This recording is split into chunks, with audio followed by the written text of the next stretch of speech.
Les xarxes socials han modificat radicalment la manera com els autors es relacionen amb els seus lectors. Ha fet que tot un seguit d'escriptors emergissin perquè tenien dificultats per donar a conèixer la seva obra literària. Penso que és brutal l'impacte que està tenint les xarxes socials, des de coses realment bàsiques, com són bases de dades, pàgines estàtiques, fins al que cada cop n'hi ha més, que són aquestes xarxes interrelacionades de gent que fa recerca, de gent que produeix i de gent que entén que el que cal és divulgar, difondre i, per tant, compartir, no? I aprofitar aquestes dinàmiques que existeixen en uns o altres països, però tens la xarxa com si fos un sol espai. La cosa escrita ha dut més cosa escrita, no? S'ha fet com comentaris, el que abans haurien sigut comentaris als marges o a peu de pàgines, ara surten a internet amb molta profusió. Certament, internet ha provocat canvis importants en la difusió de la literatura en general, de la literatura catalana i dels autors i les obres catalanes també. Home, jo em sembla que les xarxes socials han generat, diríem, noves maneres no només de difondre la literatura, sinó sobretot de crear opinió. Jo recordo la primera experiència de difusió de gran abast de la literatura per internet quan era corresponsal a Nova York i va sortir el primer iBook, és a dir, per internet, el primer llibre per entregues per internet de l'Stephen King. D'entrada, aconseguir fer que la literatura arribi a un públic molt més ampli del que podia arribar fins ara, sobretot a un segment de públic que potser fins ara hi era més reticent o hi havia intervingut menys, que és el públic juvenil. Un canvi cultural complet en tots els aspectes de la nostra vida. O sigui, des que tenim internet, comprem d'una altra manera, ens entretenim d'una altra manera, viatgem d'una altra manera, ho fem tot, estudiem d'una altra manera. Quan parlem d'internet i de literatura, molt sovint sembla que estem parlant de dos enemics que lluiten, que estan en pugna. I en realitat, molt sovint el que hi hauríem de veure més aviat són dos socis. Internet, i sobretot amb els dispositius mòbils, que és el més important, tots els tablets, els llibres electrònics, el que farà és democratitzar i universalitzar la literatura. Ha estat una transformació radical, molt profunda la que s'ha produït i, a més, tinc la percepció, estic convençut que molts, que aquest és un procés que no ha fet sinó començar. La informació està actualitzada, aquest és un gran avantatge que internet ha possibilitat. Té un potencial que tot just estem començant a entreveure. Així mateix es transmet opinió, cosa que fa uns anys era impensable, opinió dels lectors i opinió dels autors. Ara se n'adonen que efectivament aquest objectiu del mil·lenni, de fer arribar l'educació universal a tothom, doncs serà possible gràcies a les noves tecnologies i sobretot les tecnologies de la informació i específicament internet i els llibres digitals mòbils. Internet és un gran aparador. És un gran aparador que arriba allà on hi ha algú que ens pugui entendre. També la tecnologia ha demostrat que no és un tema de preu, és més un tema cultural, tant de reticències dels productors de la cultura com dels mateixos que volen comercialitzar la tecnologia i fer-ne un negoci. És impossible de comptar la quantitat de recursos que la literatura catalana ha generat a internet. Internet ha esdevingut un canvi importantíssim i tot i així la cosa pot anar encara més enllà.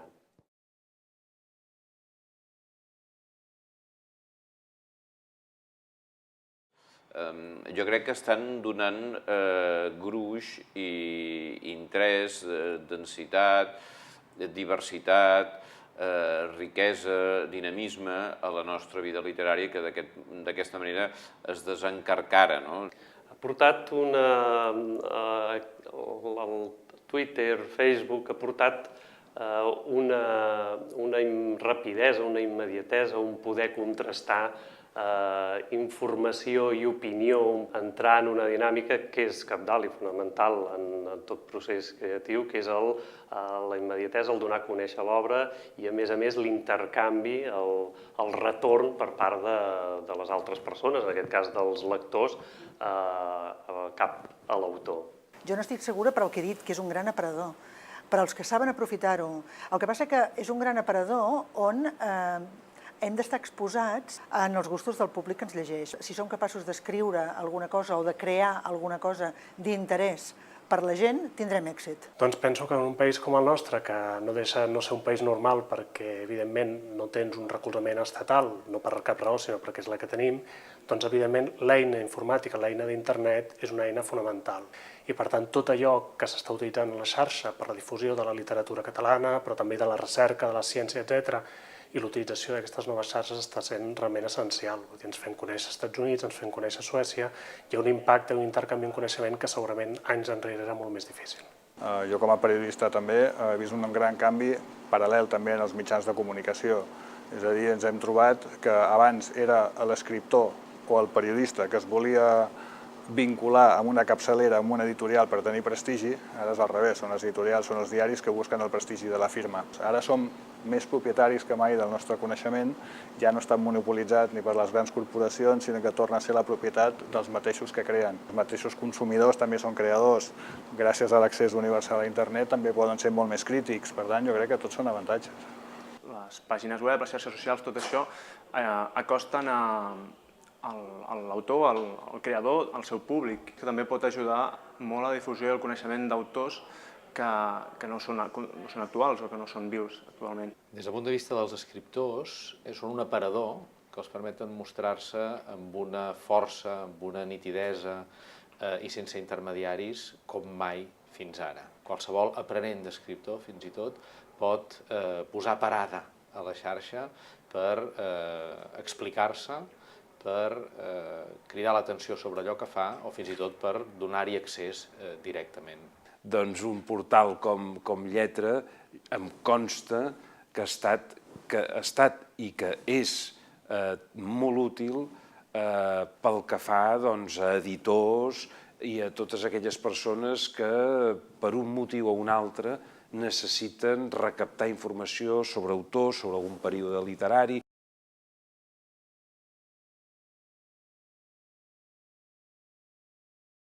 Llibres que fa temps que es van exhaurir i que no són localitzables i que probablement mai no es tornaran a imprimir en paper.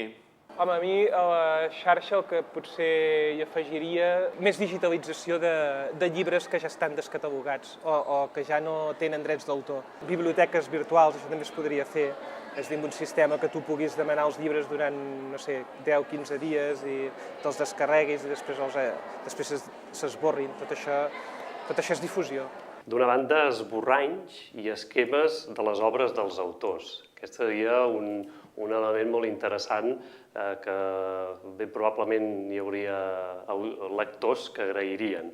Opinions dels autors de confiança que tenen molts autors. Hi ha autors que tenen una sèrie de lectors de confiança que han seguit la seva obra. Aquestes opinions envers les novetats dels escriptors. I un altre element que fora interessant, probablement per força lectors, seria una actualització de les lectures que en aquests moments estan, dels llibres que estan llegint els autors, recomanacions, etc. No, jo crec que al contrari, el que hi ha és massa cosa. I el que ens costa és discernir què serà més interessant i què, o personalment, trobarem més interessant o què menys. La veritat és que encara estem en un estadi molt incipient, no? Però jo, per exemple, em vaig aficionar molt a un gènere molt minoritari, que és, per exemple, el reporterisme en còmic. El que seria l'equivalent al fotoreporter, però en caricaturista, en dibuixant pels fronts de guerra, observant i pensant i reflexionant, i després produint a casa un cop ha tornat del front, donava una perspectiva molt interessant dels conflictes. Una cosa que he trobat bastant a faltar i que no em costa entendre per què no és més accessible és vídeos o material audiovisual en general en què apareguin autors, torno a dir que no autors vius sinó autors morts, doncs recitant poesia seva, parlant de la seva obra, etc. I així com amb autors d'altres literatures sí que pots trobar aquest contingut a YouTube, a internet, etc. En el cas de la literatura catalana això costa una mica més. A mi em costaria molt de dir si falta alguna cosa. És a dir, em sembla que una de les característiques que té aquest espai, l'espai internet, és que és enormement dinàmic, enormement canviant, viu en mutació permanent i, a més, on ens passem tot el dia copiant-nos els uns als altres. Si hi trobem a faltar alguna cosa, com és que encara no l'hem creada? Aquesta és la lògica, és la dinàmica d'aquesta eina espectacular.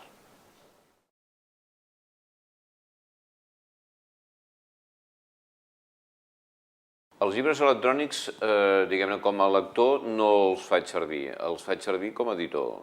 Jo crec que el llibre electrònic és un camí irreversible. Nosaltres som una editorial nascuda l'any 1924. Per tant, diguem-ne, tenim un gran fons bibliogràfic difícilment reeditable en paper, que hem d'aprofitar aquesta porta que el llibre digital ens dona. Nosaltres hi creiem com a editors, ho fem amb aquesta col·lecció, ho fem també amb una sèrie que tenim dedicada al món dels valors, però vaja, diguem-ne, tothom hi hauria d'apostar amb més determinació i s'haurien de començar, vaja, alguns ja ho han fet, a trencar barreres en relació amb el preu, perquè s'ha de buscar un preu que realment, diguem-ne, faci atractiva l'aposta per al lector.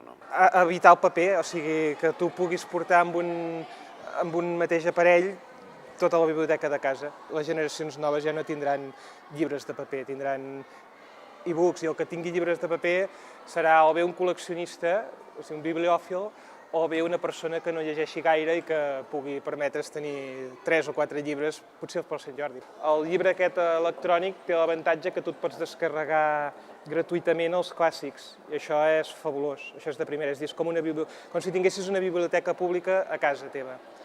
Sí que em faig servir d'e-books. La utilitat, les elementals, és d'una banda la portabilitat de l'aparell. Aquest és un avantatge important. D'altra banda, la possibilitat també de fer anotacions, comentaris, de subratllar, i la facilitat de poder-ho compartir amb altres persones. No en tinc, per això soc un lector, diríem, tradicional, i tot i que també li veig moltes possibilitats. Vull dir, els meus fills sí que en són usuaris i consumidors. A mi em meravella, doncs, però jo encara soc dels que durant les vacances m'agrada endur-me, diríem, el llibre material. Jo no tinc iBook perquè encara tinc un atacamento, que diuen els italians, no? Estic molt lligada al llibre de paper. Personalment és una qüestió mental que he de fer un canvi, mica en mica. Segurament si faig un canvi de xip mentalment dic, me'l regalen, m'aficiono, però tinc aquest carinyo a través del paper, del sofà, del llit. L'home és un animal de costums, amb la qual allò que potser amb una certa edat has trobat que per tu funciona i que per tu és un gran plaer, no ho canvies. Això no vol dir que estigui tancada a noves experiències, però... Aquests darrers temps tinc arraconat el llibre, no vull dir la marca, diríem, és per això el llibre electrònic, i en canvi faig servir com a aparell global l'iPad. Sí, havia començat amb un e-book, actualment estic amb un tablet i efectivament sí, utilitzem els recursos que tenim en obert de la web, de llibres electrònics i, òbviament, alguns materials i alguns continguts. En la mateixa web, a nivell de comunicació, ja més enllà de l'editorial WOC, però sí, la WOC produeix llibres en paper i té projectes com Lletra, que evidentment són perfectament compatibles i tots dos tenen un recorregut més que divergent, sobretot moltes vegades convergent, segur.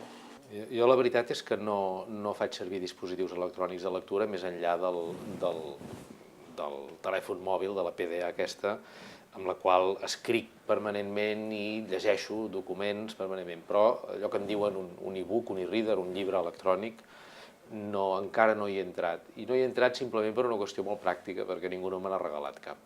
Si algú me'n regala segur que m'hi posaré per una qüestió de tafaneria, de curiositat, i vaja, em sembla que el que hem de fer amb aquestes eines és simplement explorar-les i si ens hi sentim còmodes, si ens resulten útils, treure'n rendiment. Faig servir, com a llibre electrònic, faig servir l'iPad, o sigui que tampoc sóc un gran lector d'e-book i per tant jo utilitzo l'iPad com a lector d'articles, lector de llibres, però no l'e-book en si.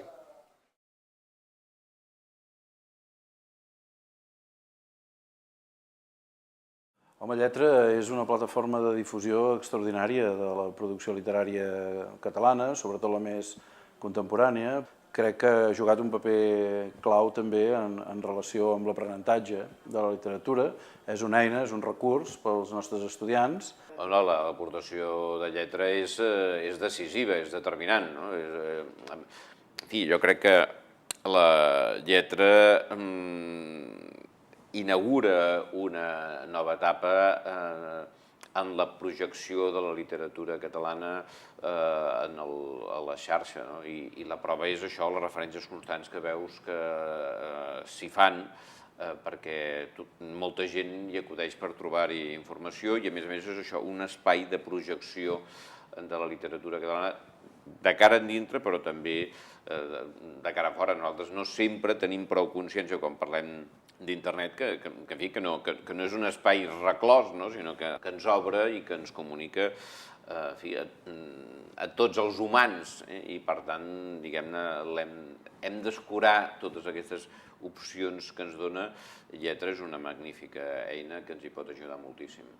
Home, de Lletra el que m'agrada és que tingui un criteri perquè el problema que té internet no és que hi faltin coses a internet, que sobren coses. Llavors és molt important tot el que és ordenació i Lletra dintre del món de la literatura catalana dona això, et dona uns criteris, tu vas allà i saps que tens un mínim de rigor que et serveix i que no és allò el caos total fins i tot de Wikipedia, que de vegades vas allà i trobes un desastre. De Lletra jo destacaria 3 coses. D'una banda, m'agraden molt les pàgines d'autors, m'agraden les entrevistes, però sobretot el que he trobat com a molt ric en algunes de les pàgines dels autors és quan el propi autor explica qui és, qui soc i per què escric. I un altre que és més de concepció, probablement, és aquesta complicitat amb d'altres iniciatives literàries. És a dir, si entres a Lletra, tens enllaços, tens vincles amb d'altres iniciatives d'arreu que ofereixen un saber i un bagatge cultural importantíssim. Una cosa que em sembla evident és l'equilibri entre les diverses tipologies i menes d'informació que dona. Els múltiples enllaços que permet. Per mi Lletra és una pàgina web sobre literatura catalana que em garanteix una certesa de continguts. Per mi és una pàgina on vaig a buscar informació que sé que m'interessarà i que sé que és certa. El principal valor de Lletra per mi, perquè si valorem Lletra en aquest moment, és fàcil dir, bé, doncs molt bé, s'ha adaptat a les tecnologies de la informació, etc. El gran valor de Lletra per mi va ser quan va en els seus inicis. Ningú creia que ni tan sols es podia difondre literatura per internet. Després tothom va creure que es podia difondre literatura per internet perquè, evidentment, internet és un mitjà de comunicació. És que des del primer moment va pensar que podia difondre literatura i que al mateix temps, o sigui, que podria ser un gran aparador de la literatura catalana, però al mateix temps podria crear un nou tipus de literatura influenciat per les tecnologies de la informació, la wikiliteratura. A mi m'agraden els espais anomenats off-lletra, que són els de més participació. Aquí sí que som capaços de veure si tenim el potencial o si el projecte és prou bo com per atraure massa crítica. Suposo que això és molt personal, no? Perquè seria dir lletra és una cosa... No, lletra és important perquè és com una espècie d'aparador, no?, d'aquesta literatura catalana a la xarxa i, per tant, al món, i en allò que cadascú utilitza, cadascú en el seu àmbit creu, doncs, per exemple, en el meu cas, quan jo em bellugo en àmbit internacional, quan em diuen què existeix, no?, de literatura catalana, què existeix en l'àmbit català allò escrit, pots donar un autor, pots donar un altre, o senzillament pots dir mira't lletra, no? Mira't lletra, que aquí trobaràs coses perquè és molt senzill d'entrar, molt senzill d'interrelacionar i no t'hi perds. Un llibre és molt més complicat perquè has d'anar llegint-ho tot. Home, el valor principal de lletra és que per mi és el veritable portal d'accés a la literatura catalana a internet. Jo crec que ells es presenten així, però és que realment és el paper que fa. El projecte Lletra és un projecte que podríem dir que acompanya la institució des del principi. Lletra va néixer a la UOC, ho sabem, però a la vora de la institució. A més, l'atzar ha volgut després que persones molt directament implicades amb Lletra tinguessin responsabilitats molt altes a la institució. La persona que va crear Lletra, en Jaume Subirana, va ser director de la institució. Després jo soc director de la institució i vaig viure el naixement de Lletra des del principi i he participat en algun projecte de Lletra des del principi, com el Premi Lletra, per exemple. Per tant, el coneixement que la institució té de Lletra és un coneixement bastant directe, bastant íntim, gairebé podríem dir.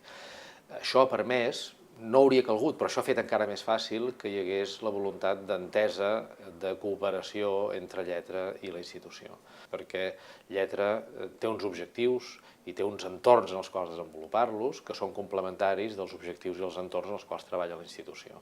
I segur que junts podem fer allò que fem molt millor i arribar molt més enllà.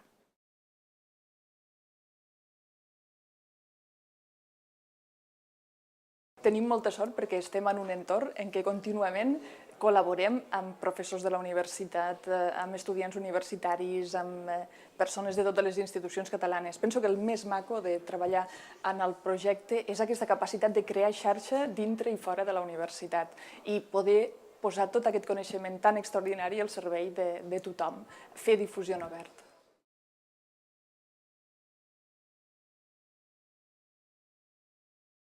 Fins ara treballàvem en entorns molt tancats, en què el coneixement estava dintre dels llibres, dintre de les prestatgeries de la biblioteca. Avui en dia això ha canviat i nosaltres, Lletra, tenim el privilegi de poder donar, de ser aparadors de tot aquest coneixement.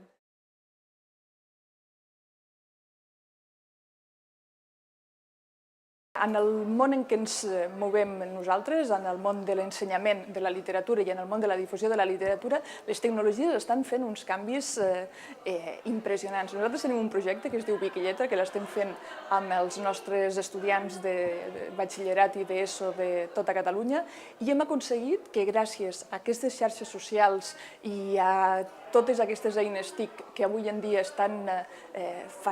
que avui en dia tenen tan accessibles, canviïn la seva manera de llegir i puguin aprofundir moltíssim més en els seus coneixements, en les seves lectures.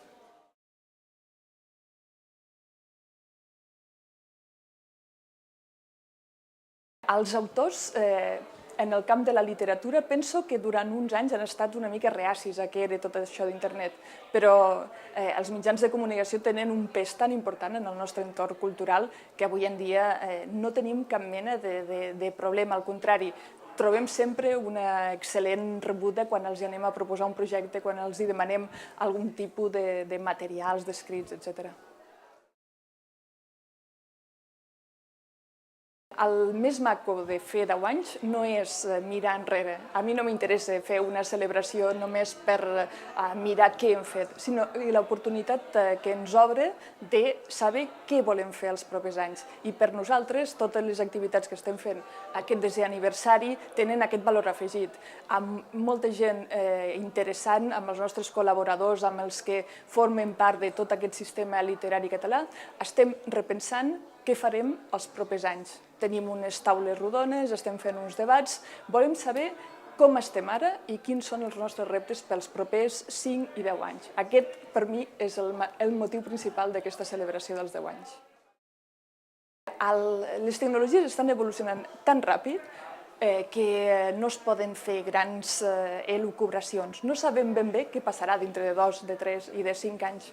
Nosaltres el que podem fer és asseure'ns totes les persones que estem treballant en aquest entorn i dir què voldríem fer, què ens agradaria fer. I això és el que nosaltres apostarem des de Lletra, treballar perquè tots els nostres objectius des del punt de vista de l'ensenyament i de la difusió s'assoleixen.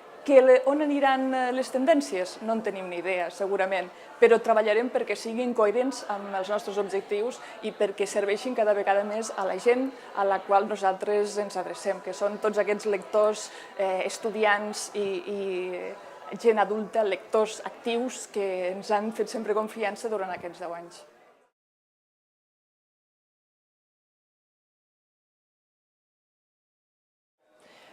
El públic de Lletra, durant tots aquests anys, ha estat fonamentalment estudiants de la universitat i estudiants dels altres nivells educatius, però també han estat persones que tenien interès per un nou autor i que s'adreçaven a nosaltres o que tenien curiositat per saber quin era el músic que havia posat música a una de les cançons del seu poeta preferit i s'adreçava a música de poetes. Tenim un estol bastant gran. Els propers anys volem seguir treballant tant per a l'estudiant com per a aquesta persona lectora interessada en tot allò que passa en el món de la literatura. Com ho farem? Encara potser no ho sabem, però els objectius els tenim clars i és aquest públic pel qual hem estat treballant tots aquests anys i pel que podem seguir treballant.